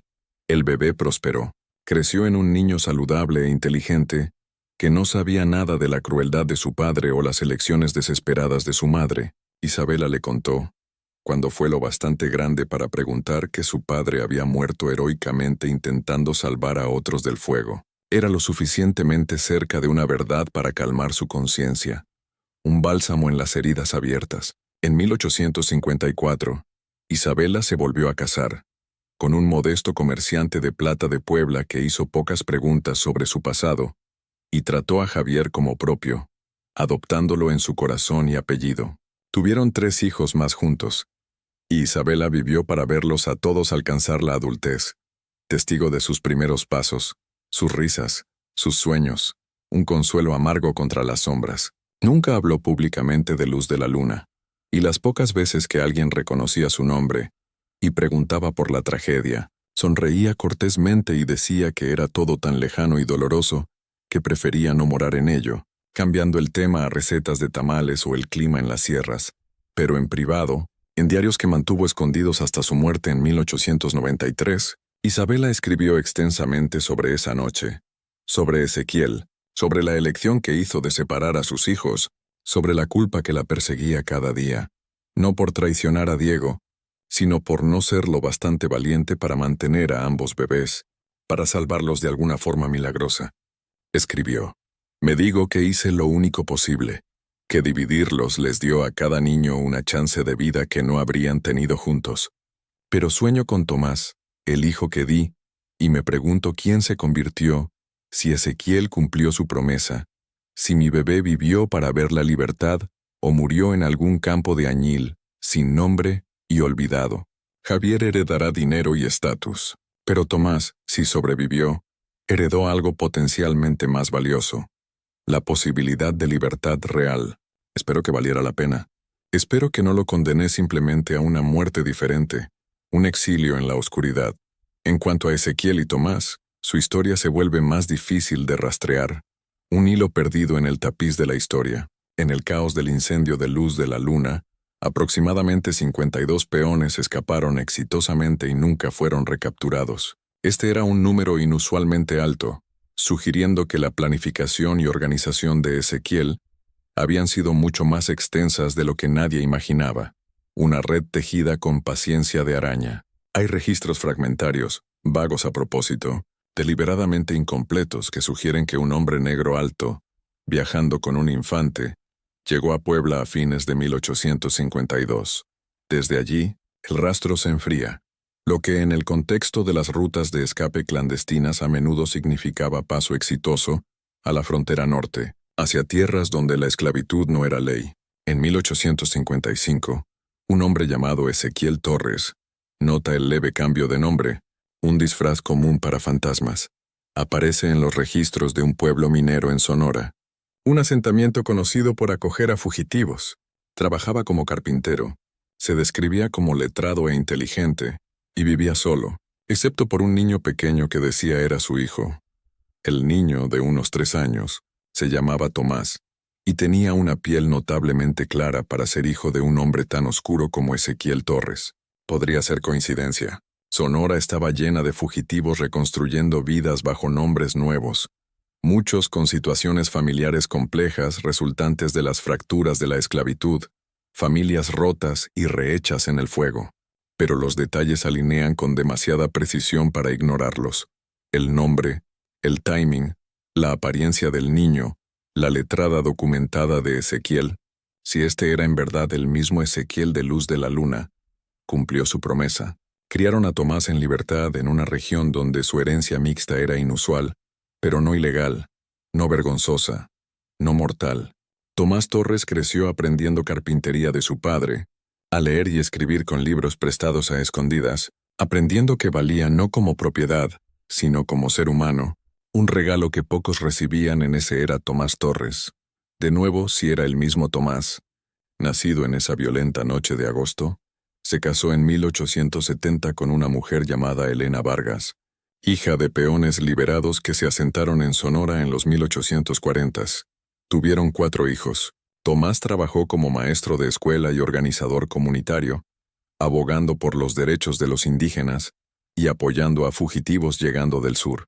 Murió en 1910 a los 58 años, rodeado de nietos que no sabían nada de Tlaxcala o Luz de la Luna, o la noche en que la existencia de su abuelo desató una rebelión que liberó a docenas. Su obituario en el periódico local de Sonora lo describió como un pilar de la comunidad, un educador devoto y un hombre que vivió con dignidad callada y propósito, sin mencionar sus orígenes, sin referencia a las circunstancias de su nacimiento, solo los hechos simples de una vida vivida en libertad, un testimonio silencioso contra las cadenas rotas. Mientras tanto, de vuelta en Tlaxcala, el incendio de Luz de la Luna se convirtió en un cuento cautelar susurrado entre hacendados sobre mezcal y cartas, una advertencia envuelta en humo. La historia mutó en el contar, volviéndose menos sobre decisiones humanas y más sobre el peligro inherente de los peones, la amenaza constante de rebelión, la necesidad de disciplina dura para mantener el orden, un mantra de miedo que endurecía corazones. El hecho de que la rebelión hubiera sido encendida por la elección de una mujer blanca, de yacer con un peón esclavizado, se borró en gran parte de la narrativa, demasiado vergonzoso, demasiado amenazante para la jerarquía racial que apuntalaba todo, un tabú que se enterraba profundo como un cadáver. La tierra que había sido hacienda Luz de la Luna quedó vacía por 3 años antes de ser comprada por un especulador de Apizaco. Limpió las ruinas, reconstruyó modestamente, y la operó como una finca de maíz con una fuerza laboral esclavizada mucho menor. Pero la hacienda nunca recuperó su prominencia anterior. y los locales afirmaban que la tierra estaba maldita, embrujada por espíritus vengativos. Las cosechas fallaban regularmente, como si el suelo rechazara la semilla. Edificios sufrían daños inexplicables, vigas que crujían solas en la noche. Trabajadores reportaban sentirse inquietos en los campos donde habían estado los viejos barracones, un frío que subía de la tierra como aliento de tumbas. La propiedad cambió de manos 7 veces entre 1855 y 1905, cada dueño quedándose solo unos años antes de vender con pérdida, huyendo de susurros y sombras. El patrón sugería menos una maldición sobrenatural y más una realidad práctica. La reputación de la tierra hacía difícil contratar capataces o comprar peones dispuestos a trabajar allí. Un estigma que se pegaba como barro. La memoria, incluso la memoria a medias verdadera, tiene poder, un peso que hunde raíces profundas. Durante la Revolución Mexicana, fuerzas rebeldes quemaron lo que quedaba de la casa principal en su avance por Tlaxcala, y después de eso, la propiedad de Luz de la Luna se subdividió y vendió en pedazos, fragmentos de un sueño roto. Para principios del siglo XX, nada quedaba para marcar dónde había estado la hacienda, excepto algunas piedras de cimiento cubiertas de enredaderas y un puñado de marcadores de tumbas en lo que había sido el panteón familiar. Una de esas lápidas decía: María Morales, 8 de marzo, 2 de mayo de 1850, partida demasiado pronto. La primera hija del capitán, cuya muerte había sido el comienzo de todo lo que siguió, un catalizador en la cadena de eventos. Isabela se aseguró antes de dejar Tlaxcala de que la tumba de María estuviera marcada apropiadamente. Fue el único reconocimiento para la niña que vivió solo 3 semanas, pero cuya muerte abrió la negación cuidadosamente construida de su madre sobre quién era realmente su esposo, un velo rasgado que dejó ver la podredumbre debajo. El registro histórico contiene un documento final curioso, descubierto en un baúl de papeles donados al Archivo Histórico de Tlaxcala en 1970 por un descendiente de Tomás Cortés, el hermano de Isabela. Es una carta fechada el 5 de septiembre de 1892, escrita en la mano temblorosa de una mujer anciana. La carta está sin firma, pero la caligrafía coincide con los diarios de Isabela. Está dirigida simplemente a Tomás si aún vives.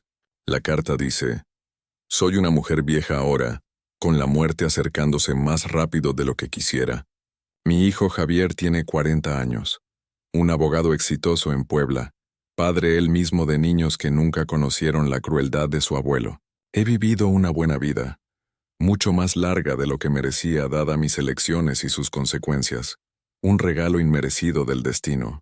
Pero escribo esto no para confesar o buscar absolución, que no merezco. Escribo porque quiero que alguien sepa la verdad sobre la noche en que naciste. Las historias oficiales registrarán solo fuego y rebelión, y las delirios de una mujer loca. No registrarán que nacieron 2 niños, hermanos, uno claro y uno oscuro, separados por miedo y necesidad, y una elección imposible. No registrarán que tu padre, Ezequiel Navarro, fue el hombre más valiente e inteligente que conocí, y que lo que pasó entre nosotros esa tarde de mayo fue menos traición y más supervivencia mutua, un pacto en la sombra contra la luz falsa. No registrarán que planeó una rebelión tan precisa que 52 personas encontraron libertad por ella, o que arriesgó todo para ayudar a una mujer blanca a escapar de su prisión, incluso después de que ella lo usara para sus propósitos desesperados. No registrarán que pienso en ti cada día, que me pregunto quién te convertiste, si estás vivo o muerto, libre o encadenado, feliz o roto, que cargo la culpa de separarte de tu hermano como una piedra en el pecho, sabiendo que fue necesario, pero odiando que lo fuera. Si vives y de alguna forma esta carta te encuentra, sabe que fuiste deseado, que fuiste nombrado por alguien que importaba para mí, que tu nacimiento, por complicado y violento, no fue vergonzoso, sino desafiante, un grito contra las cadenas, que fuiste amado incluso en el momento en que tuve que dejarte ir. Espero que Ezequiel cumpliera su promesa. Espero que encontraras libertad. Espero que nunca aprendieras el odio que vi consumir a tantos, aunque tenías toda razón para abrazarlo. Tu madre, Isabela. La carta nunca se envió. Isabela murió en Guanajuato el 7 de noviembre de 1893, a los 68 años, habiendo nunca encontrado modo de entregar esas palabras al hijo que dio. La carta permaneció en sus efectos personales, eventualmente pasada por la línea familiar de Javier, un misterio que ninguno de sus descendientes pudo entender o explicar por completo. Un fantasma en tinta desvaída. Los registros oficiales del distrito de Tlaxcala contienen solo los hechos más desnudos sobre Luz de la Luna: el fuego, las muertes, las transferencias de propiedad. No mencionan gemelos, no mencionan a Ezequiel Navarro por nombre. Aparece solo como líder de la rebelión, identidad desconocida, presunto fugitivo. Ciertamente no mencionan la elección de Isabela, o el fenómeno médico que lo hizo posible, o la niña de 15 años cuyo asalto fue la chispa final en un barril de pólvora. Pero la ausencia de documentación no significa ausencia de verdad. Solo significa que algunas verdades eran demasiado peligrosas para registrarlas, demasiado vergonzosas para reconocerlas, demasiado amenazantes para el orden social que hombres como el capitán Diego Morales construyeron su mundo entero sobre un castillo de naipes sostenido por látigos y leyes injustas. En los años siguientes al incendio de Luz de la Luna, incidentes similares aumentaron por el México central. Pequeñas rebeliones, fuegos misteriosos, desapariciones inexplicables de peones en números mayores de lo usual. El sistema que dependía de control absoluto descubría que el control absoluto era imposible de mantener indefinidamente. Cada grieta creaba oportunidades, y gente desesperada se volvía muy buena encontrando oportunidades, como agua filtrándose por rocas. La Revolución Mexicana llegaría 58 años después de esa noche de agosto, trayendo el fin legal de las instituciones que crearon condiciones para tragedias como Luz de la Luna. Pero la revolución no borraría lo que había pasado, no desharía las separaciones, no curaría heridas tan profundas que marcaron generaciones enteras, cicatrices que se transmiten como herencia maldita. Javier Morales creció creyendo que su padre había sido un hombre severo pero honorable que murió intentando salvar a otros. Se convirtió en abogado, como su madre esperaba, y usó su posición para ayudar discretamente a peones liberados a navegar el sistema legal durante la reforma agraria. Nunca supo que tenía un hermano gemelo. Nunca supo que su madre hizo una elección imposible en fuego y sangre. Nunca supo que su existencia misma estaba atada a un acto de rebelión desesperada que costó docenas de vidas, un precio pagado en sombras. Murió en 1915, exitoso y respetado, rodeado de hijos y nietos que llevaron el apellido Morales al siglo XX, completamente ignorantes de la violencia y tragedia que marcaron sus orígenes. Un velo de normalidad tejido sobre abismos.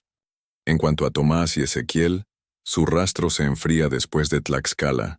Si llegaron al norte, si encontraron la libertad que Ezequiel planeaba con meticulosa paciencia, si Tomás creció sabiendo su verdadera historia, o vivió toda su vida creyendo una mentira más gentil. Estas preguntas no tienen respuestas definitivas, ecos perdidos en el viento de la historia. La ausencia de registros podría significar muerte, capturados y arrastrados de vuelta a cadenas, o podría significar escape exitoso a una vida donde la documentación se evitaba deliberadamente, donde el pasado se oscurecía intencionalmente, donde la supervivencia significaba volverse invisible a los sistemas que una vez reclamaron propiedad sobre cuerpos y almas. Quizás ese sea el final más apropiado para su historia. Incertidumbre. La misma incertidumbre que Isabela vivió cada día por 41 años. La misma que la atormentó lo suficiente para escribir esa carta en su año final, sabiendo que nunca la enviaría, necesitando escribirla de todos modos un grito mudo al vacío. Lo que es cierto es esto. El 7 de septiembre de 1852, en un rincón olvidado de Tlaxcala, los sistemas de poder y control que parecían absolutos se probaron frágiles como cristal. Una mujer tomó una decisión que destruyó su matrimonio y posición social, pero posiblemente salvó a sus hijos de un destino peor que la muerte. Un hombre tratado como propiedad por 24 años probó que era capaz de organizar una rebelión tan sofisticada que casi 50 personas encontraron libertad en sus llamas, y 2 bebés nacieron cuya existencia misma desafiaba cada suposición sobre la que la sociedad alrededor estaba construida.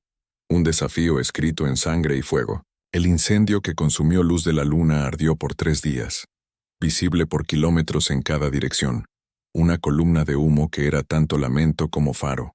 Hacendados vecinos miraron el humo elevarse y entendieron que lo que pasó allí podría pasar en cualquier lugar, en sus propios patios empedrados. Ese miedo, miedo legítimo y bien fundado, cambió cómo trataban a sus peones, al menos temporalmente. Más comida, menos azotes, un aflojamiento del control absoluto, solo un poco, lo suficiente para aliviar algo de presión en la olla. No duró. Dentro de un año, la mayoría de las haciendas volvieron a prácticas previas, la lección de luz de la luna olvidada o ignorada voluntariamente, enterrada bajo capas de negación. Pero por un breve momento, algo cambió. El poder se reveló condicional, no absoluto, y esa revelación, una vez vista, no podía ser completamente invisible. Un grano de arena en la ostra del sistema. La tierra donde una vez estuvo Hacienda Luz de la Luna cambió de manos muchas veces en las décadas siguientes, cada dueño quedándose, solo brevemente antes de vender con pérdida, huyendo de susurros y sombras que no se iban. Locales la evitaban, alegando que el suelo estaba maldito, que las cosechas crecían pobres allí, que los animales rehusaban pastar en ciertos campos, un rechazo primal de la memoria. Más probablemente, la tierra simplemente cargaba demasiado memoria, demasiado dolor empapado en el suelo, demasiados fantasmas, no sobrenaturales sino el peso de la historia, de violencia, de elecciones hechas y vidas destruidas. Algunos lugares se aferran a su pasado así, rehusando soltarlo, insistiendo en que quienes vengan después reconozcan lo que pasó allí, un recordatorio grabado en la tierra misma. Para 1920, la mayoría de la propiedad de Luz de la Luna se había dividido en pequeñas parcelas trabajadas por aparceros, muchos de ellos descendientes de peones esclavizados o sus hijos, trabajando tierra que sus ancestros fueron forzados a trabajar bajo circunstancias muy diferentes. Un ciclo roto, pero no olvidado. La vieja casa principal estaba completamente ida, reclamada por Kutsu y tiempo, enredaderas que la estrangularon como venganza lenta. Los barracones se habían ido. Incluso el panteón había sido en gran parte abandonado, las lápidas erosionadas y ladeadas, la mayoría de los nombres ilegibles, borrados por lluvia y olvido. Solo el marcador de María permanecía claro, protegido por su construcción de piedra caliza, y quizás por la determinación de Isabela de que su hija no fuera completamente olvidada, un faro pequeño en la niebla. Partida demasiado pronto, decía. Y de alguna forma eso podría haber sido el epitafio para todos los tocados por los eventos de agosto de 1852. Todos habían sido tomados demasiado pronto, de una u otra manera, por muerte, por separación, por elecciones que no deberían haber tenido que hacer, víctimas de un sistema que devoraba almas como un jaguar en la jungla. Esta historia nos muestra que los horrores más terroríficos en la historia no eran sobrenaturales, eran los sistemas que los seres humanos crearon y mantuvieron, con celo religioso, las crueldades casuales que justificaban, las elecciones imposibles que forzaban unos sobre otros. El verdadero horror de Luz de la Luna no estaba en fantasmas o maldiciones, sino en las prácticas documentadas, legales, socialmente aceptadas que hicieron inevitable una noche como la del 11 de agosto de 1852, un polvorín esperando chispa. ¿Qué piensas de esta historia? ¿Crees que Isabela tomó la elección correcta separando a sus hijos? ¿Podría haber habido otro camino? ¿O era esta la única ruta a la supervivencia en un mundo de cadenas? Deja tu comentario abajo. Comparte tus pensamientos. Esto es para reflexionar juntos, para desenterrar verdades que duelen pero liberan. Si disfrutaste este relato y quieres más misterios históricos como este, aquellos que se esconden en los rincones oscuros de la historia mexicana, suscríbete, activa la campanita y comparte con alguien que aprecie las sombras del pasado. Estas historias necesitan ser contadas, necesitan ser recordadas, necesitan ser entendidas, no para juzgar a las personas que las vivieron, atrapadas en su tiempo, sino para asegurar que nunca creemos condiciones donde tales elecciones se vuelvan necesarias de nuevo. Gracias por escuchar. Nos vemos en la próxima, donde las llamas de la historia arden una vez más.